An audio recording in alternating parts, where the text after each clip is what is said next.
ओम शांति। आज का अव्यक्त महावाक्य 2 फरवरी 1976 से लिया गया है, जिसका शीर्षक है बाप स्नेही बनने की निशानी फरिश्ता स्वरूप बनना। फरिश्तेपन की योग्यताएं भरने वाले सर्व गुणों के भंडार शिव बाबा वत्सों से बोले, सदा अपना फ्यूचर सामने रहता है। जितना निमित्त बनी हुई आत्माएं अपने फ्यूचर को सदा सामने रखेंगी, उतना अन्य आत्माओं को भी अपना फ्यूचर बनाने की प्रेरणा दे सकेंगी। अपना फ्यूचर स्पष्ट नहीं तो दूसरों को भी स्पष्ट बनाने का रास्ता नहीं बता सकेंगी।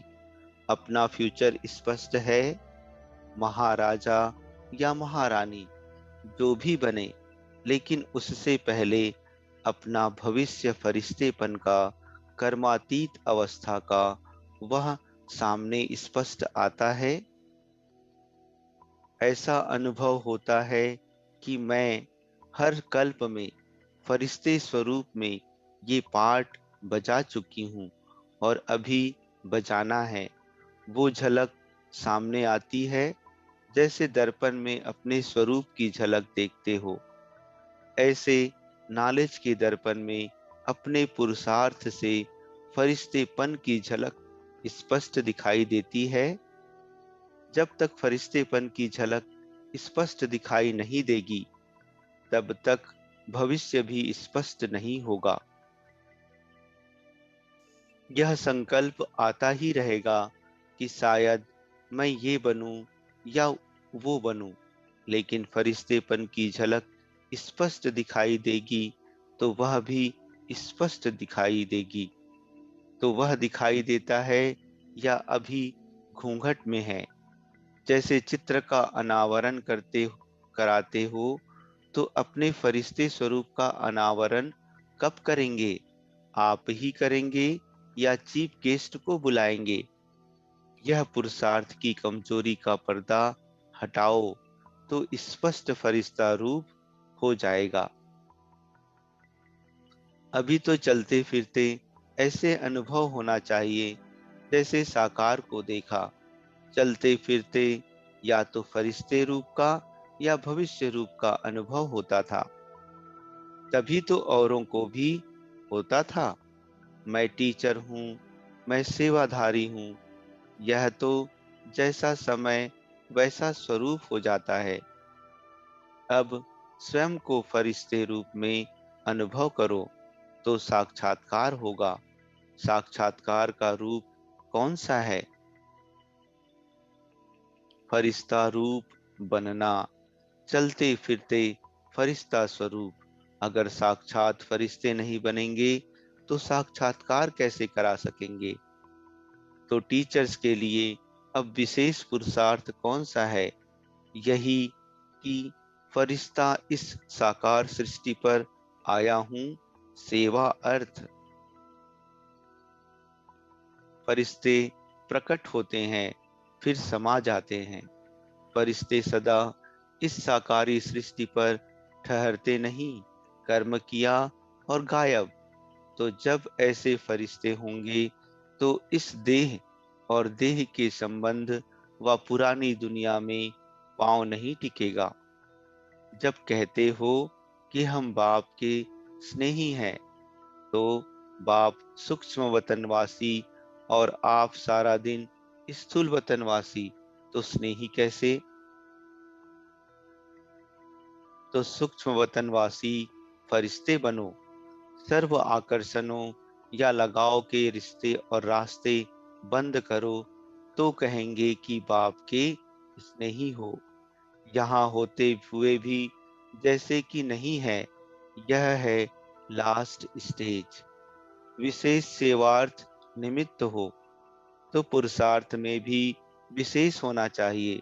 जब दूसरों को चलते फिरते यह अनुभव होगा कि आप लोग फरिश्ते हैं, तो दूसरे भी प्रेरणा ले सकेंगे।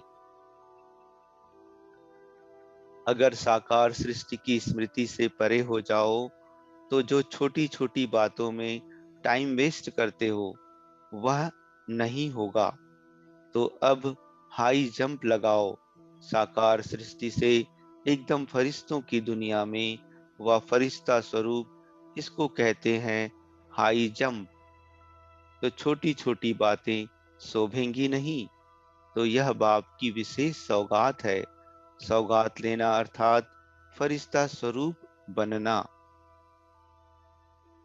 तो बाप भी यह फरिश्ता स्वरूप का चित्र सौगात में देते हैं। इस सौगात से पुरानी बातें सब समाप्त हो जाएंगी।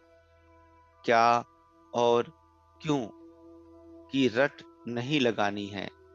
निर्णय शक्ति, परखने की शक्ति, परिवर्तन शक्ति, जब ये तीनों शक्तियां होंगी तो ही एक दूसरे को खुशखबरी सुनाएंगे। अगर खुद में परिवर्तन नहीं तो दूसरों में भी परिवर्तन नहीं ला सकेंगे। अच्छा, परिवर्तन शक्ति वाला ही सफल। प्रश्न, किसी भी प्लान को प्रैक्टिकल में लाने के लिए विशेष कौन सी शक्ति की आवश्यकता है? बाबा उत्तर देते हुए कहते, परिवर्तन करने की शक्ति। जब तक परिवर्तन करने की शक्ति नहीं होगी तब तक निर्णय को भी प्रैक्टिकल में नहीं ला सकते हैं। क्योंकि हर स्थान पर, हर स्थिति में, चाहे स्वयं के प्रति व सेवा के प्रति हो, परिवर्तन जरूर करना पड़ता है। जैसे सफलता मूर्त बनने के लिए संस्कार व स्वभाव परिवर्तन करना पड़ता है, वैसे ही सेवा में अपने विचारों को कहीं न कहीं परिवर्तन करना पड़ता है। परिवर्तन शक्ति वाला कैसी भी परिस्थिति में सफल हो जाता है, क्योंकि वह बहुरूपी होता है। प्लान को सेवा में लाएंगे और पॉइंट्स को प्रैक्टिकल जीवन में लाएंगे। तो दोनों के लिए परिवर्तन करने की शक्ति चाहिए। नॉलेजफुल होने के नाते यह तो निर्णय कर लेते हैं कि ये होना चाहिए, लेकिन परिवर्तन नहीं होता है। इसका कारण है परिवर्तन शक्ति की कमी। जिसमें परिवर्तन शक्ति है वे सर्व के स्नेही होंगे और सदा सफल भी होंगे। संकल्प में दृढ़ता लाने से प्रत्यक्ष फल निकल आता है। परिवर्तन करके सफल बनना ही है। यह है दृढ़ संकल्प। सफलता सफलता मूर्तों का आह्वान कर रही है कि सफलता मूर्त आवे तो मैं उनके गले की माला बनूं। अच्छा, ओम शांति।